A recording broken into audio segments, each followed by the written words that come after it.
पिछले पार्ट में मैंने आपको बताया था कि तृप्ति आखिर क्यों ये कहती है कि पत्नी कोई खिलौना नहीं। उसका और अंकुश का प्यार क्यों उनके लिए एक सजा बनकर रह गया है। ये सब समझने के लिए मैं आपके लिए इसका दूसरा पार्ट लाया हूँ। तृप्ति की अंकुश से शादी हो गई और तृप्ति की शादी के बाद की वो मनहूस रात भी बड़ी मुश्किल से कट गई। और किसी तरह जब सुबह हुई तो वो नहाकर किचन में गई। नाश्ता टेबल पर लगाया तो पता चला कि अंकुश जा चुका है। शायद वहां बैठे पलाश ने उसके मन के भाव पढ़ लिए थे। वो टेबल पर बैठा, नाश्ता किया, साथ ही उसने तृप्ति के खाने की खूब तारीफ की। फिर पलाश ने ही उसे पूरा घर दिखाया। शादी की सीडी भी दोनों ने साथ मिलकर देखी। पलाश से वो हर विषय पर बेझिझक बातें कर लेती थी। दोस्तों और प्रोफेसरों के किस्से पलाश चटकारे लेकर सुनाता तो तृप्ति हंसे बिना नहीं रह पाती। वैसे भी उसके पति अंकुश के आने का कोई समय नहीं था। वो देर रात आता था। तृप्ति खाने पर इंतजार करती रहती थी। 4 महीने में उसे याद नहीं कि कभी अंकुश ने एक बार भी उसके खाने की तारीफ की हो या उसकी किसी बात की सराहना की हो। तृप्ति को बचपन से गाने का काफी शौक था, लेकिन शादी के बाद तो जैसे वो कोई गाना भी गुनगुनाना भूल गई थी। अंकुश के पास समय नहीं था। अब पलाश भी कॉलेज से पढ़ के देर से घर आता। बच जाता तो गहरा सूनापन, जिसमें वो अपने चेहरे पर जमी यादों को आंसुओं के सैलाब से रोज धो देती थी। और इन सब के बीच दिन भर वो अपनी कच्ची आंखें इधर उधर भटकाती फिरती थी। कठिन थे वो क्षण। रोज रात उसका और उसके पति का मिलन तो होता, लेकिन कोई आत्मा का मिलन नहीं। उसने बीएससी की थी, आगे पढ़ने की चाह भी थी। शादी से पहले भी ये बात तय हो गई थी कि तृप्ति जो करना चाहे कर सकती है, लेकिन अब कोई उस चीज की बात भी नहीं करता था। अंकुश तो उसकी परछाई से भी दूर रहता था। माँ ने भी विदाई के समय यही परंपरागत वाक्य तृप्ति से कहा था कि ऐसा कोई काम कभी मत करना जिससे घर के संस्कार धूमिल पड़े, जिसका मान तृप्ति अभी तक रख रही थी। यही सब सोचते हुए उसे भी अब न जाने कब नींद आ गई।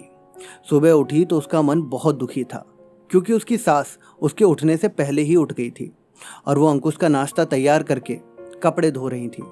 धीरे धीरे रोज का यही नियम हो गया। तृप्ति के उठने से पहले ही सास उठकर अंकुश के सारे काम कर देती थी। पता भी नहीं चलता कि वो कब उठ गई। वो लाख कोशिश करती, लेकिन माँ 5 बजे तक काम खत्म कर चुकी होती। तृप्ति को बिना नहाए किचन में घुसने की इजाजत नहीं थी, और आज जब किचन में आई तो रोज की तरह सारा काम हो गया था। अंकुश टिफिन लेकर निकल रहा था। उसने तृप्ति को तीखी नजरों से देखा, फिर पैर पटकते हुए बाहर निकल गया। तृप्ति अंकुश से कहना तो चाहती थी कि माँ 4 बजे ही किचन में चली आती हैं और मुझे बिना नहाए किचन में आने की इजाजत नहीं है। क्या मैं 3 बजे ही नहाकर किचन में आ जाऊं? रात में सोऊं नहीं? लेकिन आखिर ये सब कहती किससे? सुनने वाला तो जा चुका था। उसे यह देखकर असहनीय पीड़ा होती। लाख चाहने पर भी उस भयंकर दर्द को कहाँ रोक पाती। उसकी सास कुछ नहीं कहती, सारा काम खुद करने बैठ जाती। कोई सहेली आती तो भी वो काम नहीं छोड़ती।